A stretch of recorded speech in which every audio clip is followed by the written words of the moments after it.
Hello दोस्तों, स्वागत है आपका स्मार्ट डाइट इंडिया में। चलो आज की लंच थाली प्रिपेयर करते हैं। सबसे पहले हम रखेंगे एक नाचने की भाकरी, जिससे हमें मिलेंगी 170 ग्राम कैलोरी और 4 ग्राम प्रोटीन।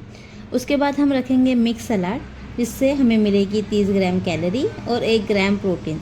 इसमें मैंने बीटरूट, गाजर, ककड़ी, टमाटर का यूज़ किया है। उसके बाद मैं रखूँगी मूंग दाल और तूर दाल की मिक्स दाल, जिससे हमें मिलेंगी 150 ग्राम कैलोरी और 10 ग्राम प्रोटीन।